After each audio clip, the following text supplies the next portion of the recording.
The greatest danger to your long-term success isn't failure, it is a lack of awareness. Most people spend their entire lives working hard, but never actually looking at the data of their own lives. They stay in the gap, constantly measuring themselves against a distant, perfect version of the future. And because they don't see immediate, massive results, they assume they are failing. They quit right before the breakthrough simply because they didn't have a system to track the invisible progress they were making. To break out of this cycle and achieve true mastery, you must implement a feedback loop. You must move from emotional guessing to data-driven auditing. You need to stop asking how you feel about your progress and start looking at what the evidence actually says.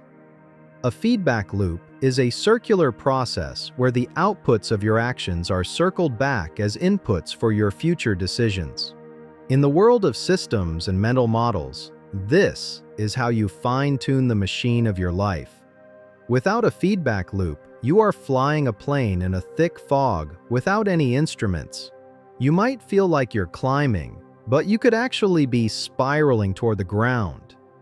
By creating a regular audit, a weekly or monthly review of your systems, you clear the fog. You allow yourself to see the aggregation of marginal gains that are currently hidden from view. You begin to see that even on the days when you felt unmotivated, your system was still casting votes for your future identity. To build an effective feedback loop, you must focus on 3 specific areas of your life. First, audit your environment. Look back at the last 7 days.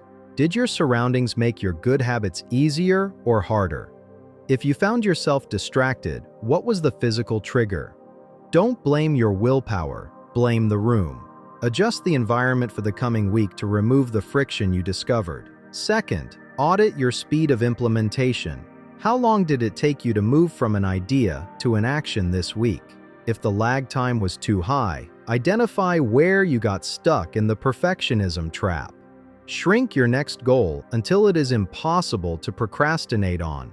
Third, and most importantly, measure your progress through the lens of the gain, not the gap. Stop looking at how far you have to go and start looking at how far you have come since your last audit. When you measure backward, you see the evidence of your growth. You see the second-day rules you followed, the 1% margins you won, and the identity-based choices you made. This evidence is the fuel for your motivation. It is the proof your brain needs to stay in the game when the plateau of latent potential feels like it will never end. A feedback loop turns your past into a textbook for your future. If you want to stay on the path to becoming the best version of yourself, you cannot leave your progress to chance. You must become the scientist of your own life. You must be willing to look at your failures without judgment and your successes without ego. Audit the system, not the person. If the results aren't there, don't beat yourself up. Simply adjust the inputs.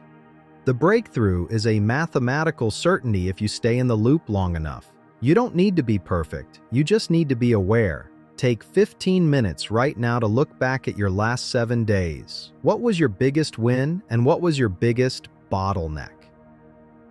Identify one thing you will subtract from your schedule next week to make more room for growth. Comment below with one thing you learned about yourself this week through this audit. Let's build a community of people who are obsessed with the process, not just the prize. And if you are ready to stop guessing and start growing, hit the subscribe button. We have finished this batch, but the work of your transformation has only just begun. It's time to close the loop and move forward.